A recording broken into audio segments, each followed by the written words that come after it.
If your blood pressure looks fine at the clinic, but you are over 60, there is one quiet problem many people miss. The number that reassures you in the office may not be the number your heart, brain, and kidneys are living with the rest of the day. Hello, I'm Dr. Claire Bennett, and today I want to talk about something I see very often in older adults. A blood pressure reading that looks acceptable on paper, but still may not be truly safe in real life. This happens more often after 60 than many people realize, and it happens for a simple reason. Blood pressure is not just one number, it is a pattern. It changes with stress, sleep, pain, medication timing, movement, salt, hydration, and even the way the reading is taken. So if you have ever been told your pressure looks okay, but something still feels off, this conversation matters.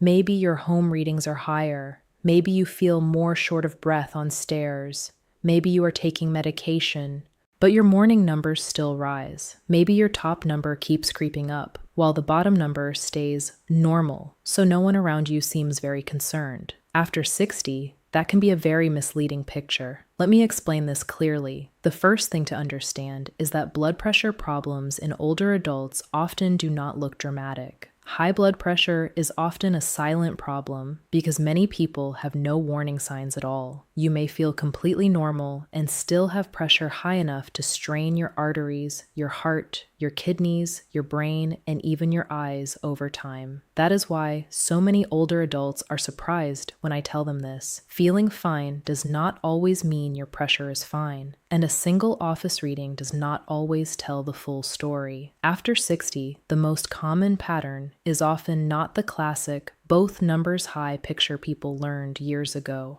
Instead, many older adults develop what is called isolated systolic hypertension. That means the top number is high, while the bottom number may stay normal or near normal. For example, someone may say, "My pressure was 142/74. That bottom number looks good, so I thought I was okay." But after 60, the top number matters a great deal. As we age, the large arteries often become stiffer. That makes the systolic number, the top number, more likely to rise. And that specific pattern is very common in older adults. So the first reason your pressure can look fine, but still be too high, is this. You may be focusing on the lower number, while the upper number is quietly becoming the real problem. I often see this with very thoughtful older patients who say, "My bottom number is excellent," and I understand why they say that. For many years, people were taught to watch both numbers together, and many still assume the lower number tells them whether they are safe. But after 60, the top number often carries more of the story. If your systolic pressure is repeatedly elevated, even when the diastolic number looks decent, that is not something to brush aside. This is especially important if you already have diabetes, kidney disease, a history of stroke, heart disease, sleep apnea, or long-standing hypertension. Now let us move to the second reason. Your blood pressure in the office may not reflect your blood pressure at home. This is where things become tricky. Most people have heard of white coat hypertension. That is when your blood pressure rises in the clinic, but is lower the rest of the time. But fewer older adults have heard of the opposite pattern, masked hypertension, and this is the one that worries me more in many seniors. Masked hypertension means your reading looks normal in the doctor's office, but runs higher elsewhere, at home, during the evening, during activity, during stress, or during sleep. In other words, the pressure looks calm when someone is checking it. But that is not the pressure your body is actually living with through the day. That can happen if you are unusually relaxed in the clinic, if you sit quietly for a while before the reading, if your medication is peaking during the appointment, or if your real-life triggers are happening at other times. For example, I have seen older adults whose office reading was 128/76. But whose home readings over the next week were often in the 140s or even higher in the morning. That is not a harmless mismatch. That is a clue the office number may be underestimating the real burden on the body. And this matters because untreated or undertreated high blood pressure raises the risk of stroke, heart disease, kidney damage, and cognitive decline. So if your clinic number is good, but your home pattern is not, please do not ignore that. The third reason is one many people do not expect. The reading itself may not have been taken properly. This sounds small, but it changes numbers more than people think. If you talk during the reading, cross your legs, rest without enough time, use the wrong cuff size, measure over clothing, let your arm hang too low, or check your pressure right after coffee, food, smoking, exercise, or rushing around, the number may not represent your true baseline. And the opposite can also happen.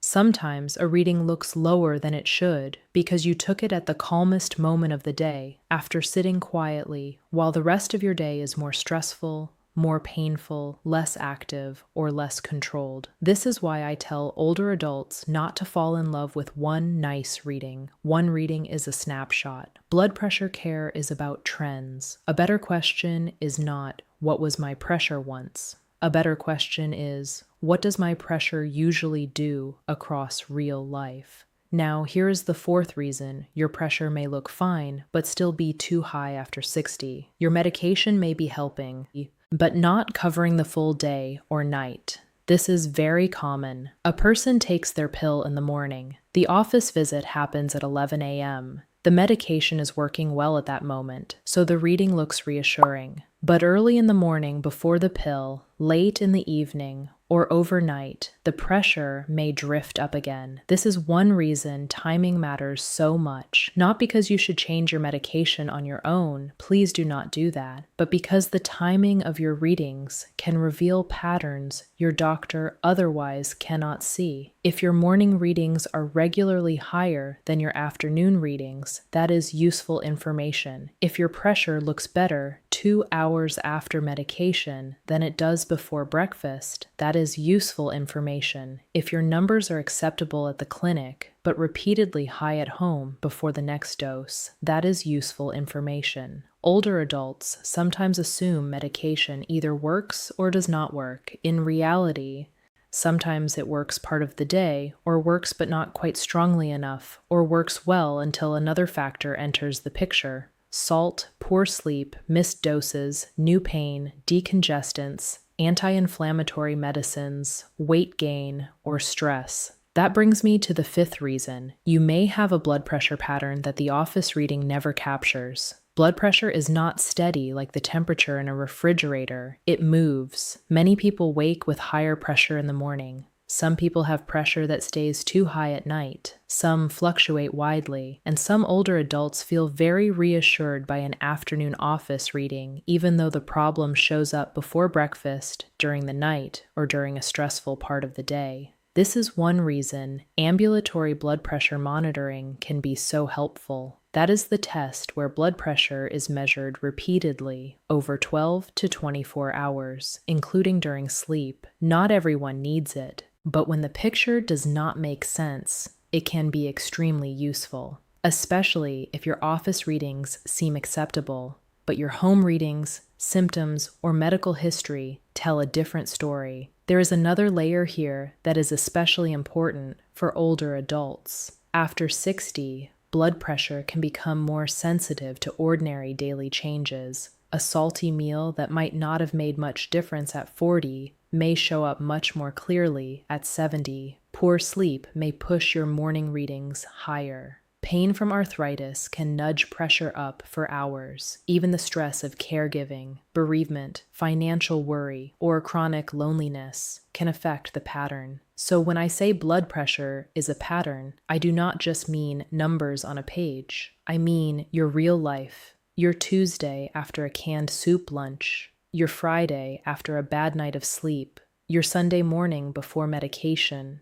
your pressure while your knees are aching and you have not moved much for 3 days. This is why careful blood pressure management in older adults has to feel practical, not theoretical. Now let me give you 3 very common examples. Example 1. A 68-year-old woman comes in for a checkup. Her office pressure is 129/78. Everyone relaxes, but at home, her morning numbers are usually 142 to 148 systolic before breakfast. Her husband has noticed she snores heavily, she feels tired in the morning, and she has gained some weight over the past 2 years. In that situation, the office number should not end the conversation. The home pattern matters. Her sleep pattern matters. Her risk factors matter. Example 2. A 74-year-old man says, "My blood pressure medicine works. It was good last month." When I ask when he checks it, he tells me he only checks it in the afternoon, 2 or 3 hours after his medication. But when he starts checking before breakfast and again in the evening, a pattern appears.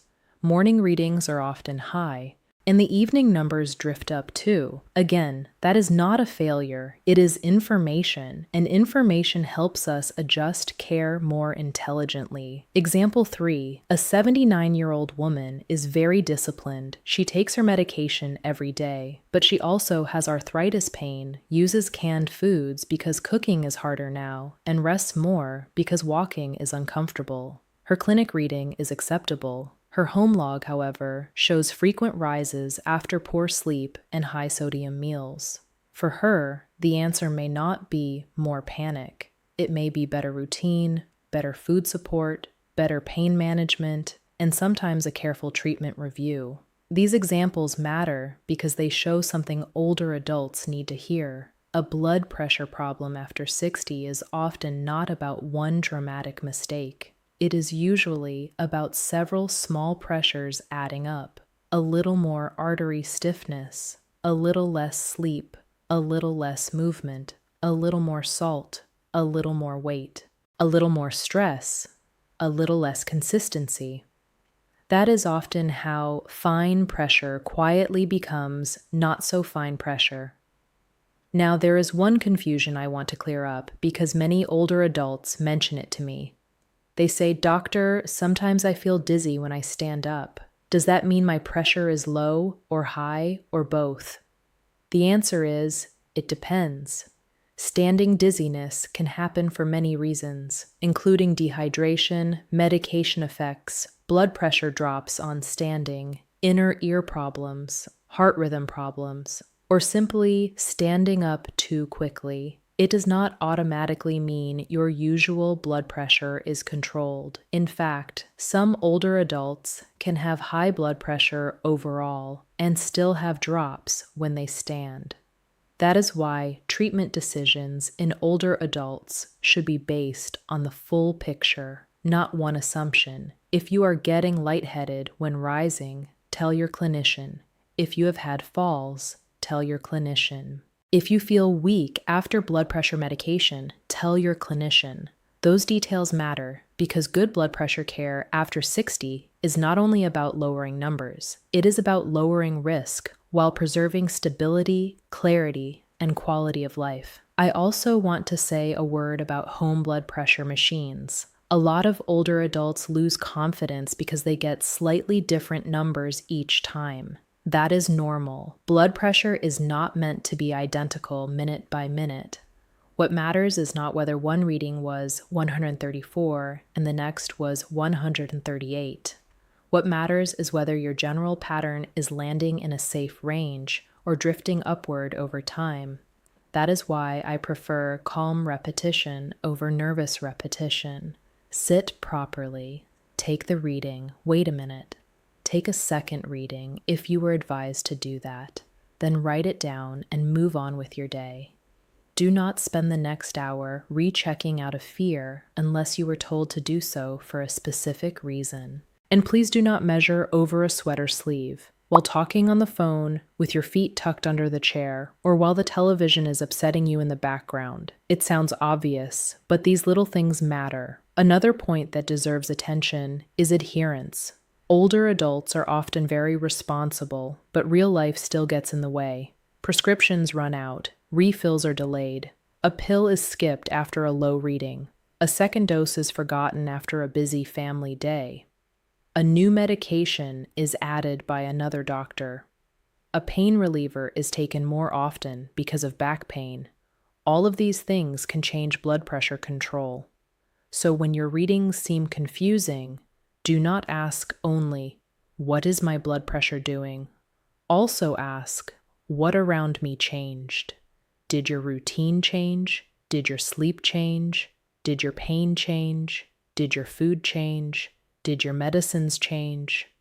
Those questions are often where the answer begins. Let me also address one emotional pattern I see in families. A daughter or son starts checking an older parent's blood pressure. They see one normal reading and feel reassured, or they see one high reading and become alarmed. Then the whole family starts reacting emotionally to single numbers. That is understandable, but it is not the most helpful approach. Families do best when they support consistency, help set up the chair, the cuff, the notebook, the timing, and the routine. Help the older adult bring the log to the appointment. Help them remember their medication list. That calm support is far more useful than worrying over one isolated reading. And there is one last thing I want to emphasize before we close. Do not compare your blood pressure story too closely with someone else's. Two friends can be the same age, both 72, and have very different needs. One may have healthy kidneys, good mobility, and no diabetes. The other may have prior stroke, kidney disease, frailty, or a long history of vascular disease. So even when the numbers look similar, the treatment conversation may be different. That is why blood pressure care after 60 should always be individualized, not casual, not dismissive, and not one size fits all. What I want for you is simple, not perfect numbers every minute, but a trustworthy pattern, measured correctly, reviewed thoughtfully, and managed early enough to prevent the problems we are trying so hard to avoid. Now let me pause here and give you the most practical part of this video. What should you actually do if your blood pressure looks fine, but you suspect it may still be too high? I would break it into 5 simple steps. Step 1. Use the right tool. If you are checking at home, use a validated upper arm blood pressure monitor if possible. Wrist monitors can be harder to position correctly and can be less reliable in many people. Also, make sure the cuff size fits your arm. A cuff that is too small or too large can mislead you. Step 2, measure it the right way. This matters more than most people think. Before the reading, empty your bladder. Sit quietly for at least 5 minutes. Keep both feet flat on the floor. Do not cross your legs. Rest your back against the chair. Support your arm at heart level. Place the cuff on a bare arm, not over clothing, and stay quiet while the machine is working. Also, avoid eating or drinking for about 30 minutes before the reading. Do not check it right after climbing stairs, arguing, or hurrying in from outside. If you want a number you can trust, you must create a calm and repeatable setup. Step 3. Do not rely on one day. Use a short home log. A very practical approach is to take readings morning and evening for 7 days, with 2 readings each time if your clinician has suggested that approach, and then bring that record to your appointment. Some guidance suggests discarding the first day when averaging a home series. That gives a much more realistic picture than one random number taken when you were tired, upset, or unusually relaxed. Step 4. Pay attention to timing. Write down when you took the reading, when you took your medication, and anything unusual that day. Poor sleep, pain, salty food, alcohol, stress, or missed pills. This helps separate random noise from a real pattern. For example, if your blood pressure is high every morning before medication, that is different from one odd reading after a bad night. If it rises after restaurant meals or during pain flares, that matters too. Patterns help clinicians make safer decisions. Step 5. Take the mismatch seriously. If office readings look fine, but home readings are repeatedly elevated, or if you have organ damage, high cardiovascular risk, or a long history of difficult-to-control pressure, Ask your clinician whether home monitoring review or ambulatory monitoring would help. Do not assume it is just anxiety, and do not assume you are overreacting. Sometimes the most dangerous blood pressure is the one that looks polite in the clinic. Now let me mention a few mistakes older adults make that quietly get them into trouble. Mistake number 1, checking blood pressure only when they feel bad. This creates a distorted picture. You end up measuring during dizziness, stress, or discomfort, but not on ordinary days. That tells you how your body behaves during an event, not how it behaves overall. Mistake number 2, checking too often and reacting to every number. Blood pressure naturally varies. If you check repeatedly out of worry and chase every rise or dip, you will confuse yourself. The goal is not constant checking. The goal is consistent checking. Mistake number 3, changing medication without guidance. Some older adults skip a dose because the number looked good. Others double a dose because the number looked bad. Both can be risky, especially if you are already prone to dizziness, falls, kidney problems, or dehydration. Mistake number 4, ignoring the top number because the bottom number looks okay.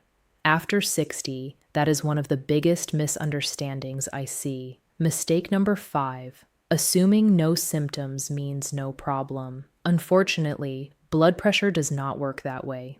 Now, I want to say something important about fear. I do not want this video to make you anxious. I want it to make you observant. There is a big difference. The goal is not to make you afraid of every blood pressure reading. The goal is to help you stop being falsely reassured by an incomplete one. A calm, informed, older adult who takes blood pressure seriously without becoming obsessed is in a very strong position.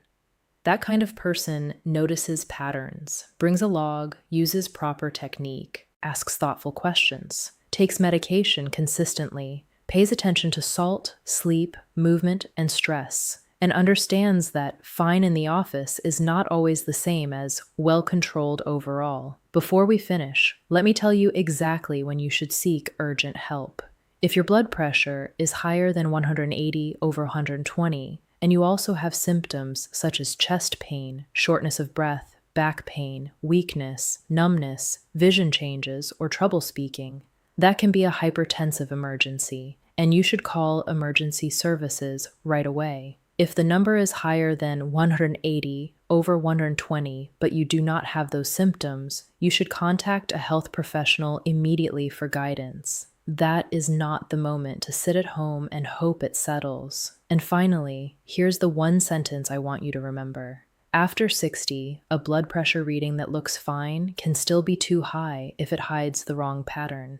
The wrong pattern might be a high top number, higher readings at home than in the clinic, poor measurement technique, medication that does not cover the full day, morning, or nighttime surges, or evidence that your body is under strain despite a reassuring office number. So please, do not judge your blood pressure by one reading, one appointment, or one feeling. Judge it by the pattern. That is how you protect your heart. That is how you protect your brain. That is how you protect your independence. And that is especially how you protect your future after 60. If this helped you, take 1 week and make a simple blood pressure log, morning and evening, done carefully, then bring it to your next appointment. It may tell a much more honest story than the number you get in the clinic, and that honest story is often where safer treatment begins.